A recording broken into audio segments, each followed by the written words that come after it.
En Côte d'Ivoire, les abords des écoles primaires, des maisons, des rues, des marchés et des terrains de sport de certains villages sont jonchés de matières fécales humaines fraîches ou en putréfaction avancée aux odeurs nauséabondes.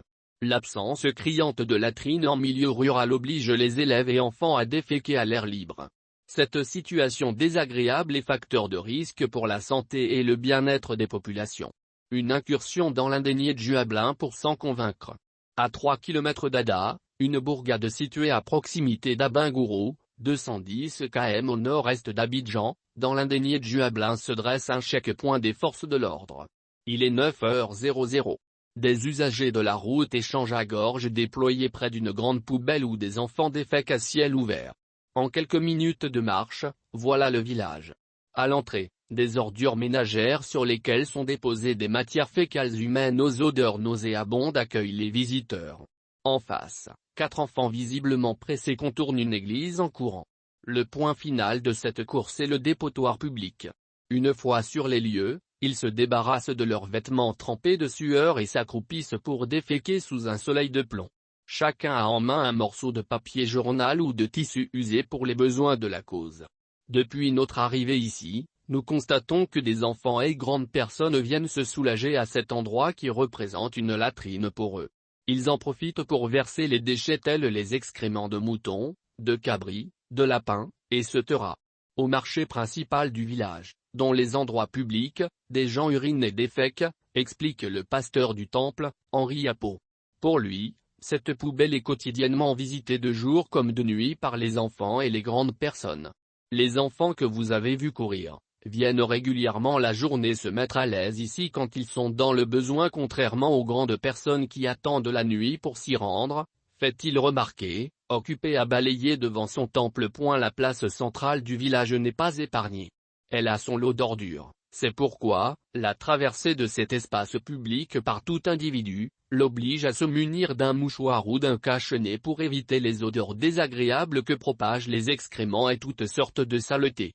Les femmes et les enfants versent chaque jour des ordures, des déchets ici.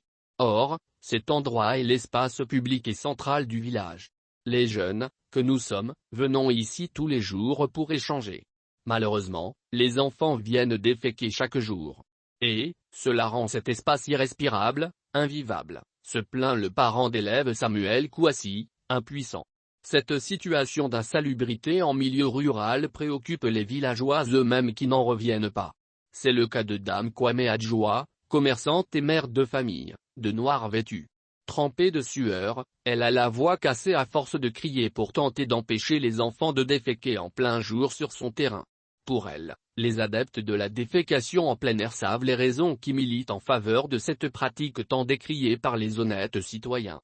Je défèque sur les dépotoirs, même dans la broussaille qui ceinture le village et quelquefois derrière les maisons et le long des murs quand il fait nuit.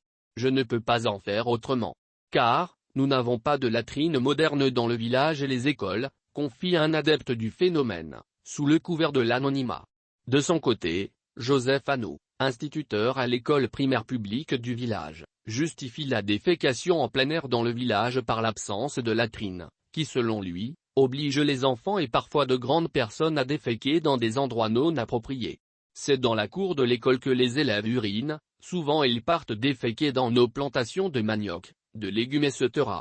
Ils le font parce qu'il n'y a pas de latrine à l'école, affirme-t-il, déçu. Assis sur une chaise en bois à l'ombre d'un arbuste à 5 mètres de son cabinet médical, Pierre Acco évoque pour sa part, les risques ou maladies qu'entraîne l'insalubrité due à la défécation à l'air libre et aux ordures des poubelles. Ce phénomène est source de conséquences comme les maladies diarrhéiques, les piqûres de serpents, les infections urinaires, la bilharziose, énumère-t-il, habillé dans une blouse blanche. Les populations à Angoua impuissantes ne savent pas à quel saint se vouer. Ada n'est pas la seule localité de l'indénié de Juablin touchée par la défécation à l'air libre. D'autres villages sont concernés par le phénomène, comme ceux de Deyuasso et de Mbasso dont les habitants sont appelés les Angois, respectivement à 70 et 75 km au nord d'Abingourou. Dans ces deux villages, la pratique de la défécation à ciel ouvert est aussi une réalité récurrente. À Mbasso, les ruelles, les abords de certains hangars et maisons regorgent des excréments humains autour desquels vrombissent de grosses mouches verdâtres. L'école du village et les champs environnants sont aussi visités par les acteurs de la défécation à l'air libre.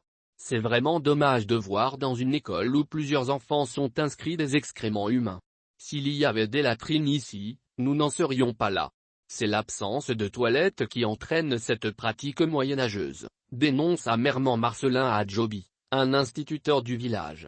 Sans perdre de vue les inconvénients du phénomène, il évoque la disparition d'un élève et le cas d'un autre mordu par un serpent. Récemment, un élève nous a quittés à cause de ce phénomène. À la récréation de 10h00, l'élève est allé dans la broussaille, non loin de l'école pour déféquer. Il a disparu et son corps sans vie a été retrouvé plus tard, révèle-t-il lamentablement avant d'ajouter, les risques sont énormes. Parfois les élèves sont mordus par des serpents.